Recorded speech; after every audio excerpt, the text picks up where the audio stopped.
After nearly 5 hours under the Parisian sun, the human body begins to shut down. The muscles cramp, the lungs burn, and the uniform is ruined, stained by the rust-colored dirt the player is now digging directly into. Tennis is often perceived as a game of geometry and grace, but here, on the outskirts of Paris, that elegance is replaced by a primal war of attrition. The court itself actively resists the athletes. It is an environment engineered to swallow speed, neutralize power, and extract a severe physical toll from anyone trying to advance. This environment is housed in a stadium built as a monument to a fallen warrior, embedding a history of combat into the very identity of the tournament. Millions of fans. In reality, he never played a professional match. He was a pioneer of early aviation and a fighter pilot in World War I. This diagram demonstrates his major technological contribution. Garros co-invented a deflector wedge system that evolved airplanes from observation platforms into lethal weapons by allowing a machine gun to fire directly through a spinning propeller blade. He became a renowned ace, but his career was cut short. Garros was shot down, survived 3 years in a prisoner of war camp, destroyed his health, escaped, and immediately volunteered to fly again.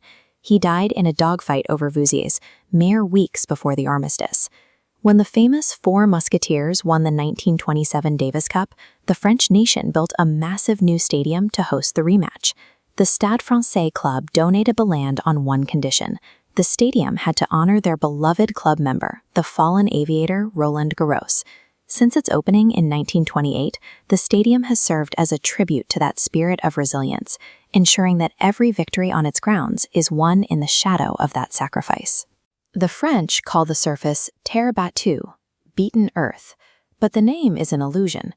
What appears to be a primitive dirt field is actually an upside-down pyramid of advanced drainage and stone. This cross-section shows how the court is engineered for extreme moisture control. It begins 30 centimeters down with a bed of large drainage stones, topped by crushed gravel, and sealed by a dense thermal barrier of volcanic slag. Resting on top of the slag is a thick layer of white limestone, sourced exclusively from specific French quarries. This stone is compacted and rolled until it achieves the density and level finish of marble. The final element is exactly 2 millimeters of pulverized red construction bricks dusted over the limestone base. Maintained every morning by groundskeepers, this thin film of brick dust creates a hostile environment designed to push human physics to its limit. On a standard hard court, the physics of a rally are predictable. Minimal friction allows a powerful ball to retain its forward velocity, skidding fast and low past the defender. But when a ball slams into the red dirt of Roland Garros, the loose brick particles act as thousands of microscopic brakes. The ball instantly loses up to 25% of its forward momentum. That energy is transferred vertically, forcing the ball to kick upward in a high, heavy, and often unpredictable leap. This slowing effect punishes aggressive play.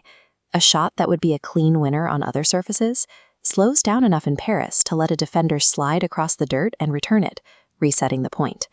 Routine rallies frequently mutate into grueling 20-stroke marathons. The court weaponizes fatigue, demanding a high tax in oxygen and leg muscle for every point claimed. Roland Garros acts as a ruthless historical filter. Aggressive legends like Pete Sampras and John McEnroe found their careers repeatedly stalled against the brick dust, failing to lift the trophy in Paris. In the 1970s, Björn Borg decoded the surface. He retreated behind the baseline, utilizing heavy topspin and daring opponents to match his robotic stamina. This overhead diagram visualizes how Evert mastered the women's side. She used the slow surface to play a meticulous game of physical chess, relying on strategic patience to drag her opponents out of position. Mastering the clay requires athletes to rewire their sports psychology. They must abandon the desire for a quick victory and embrace an almost pathological willingness to endure endless, repetitive suffering. Rafael Nadal mirrored the court's brutality through his own intensity. Utilizing extreme topspin and a fanatical level of endurance, he redefined the physical limits of what was possible in Paris. Nadal's 14 titles and 112 wins indicate a level of dominance that reaches beyond simple championship success. For 2 decades, he held a near-total monopoly over the tournament. This dominance required severe bodily sacrifice.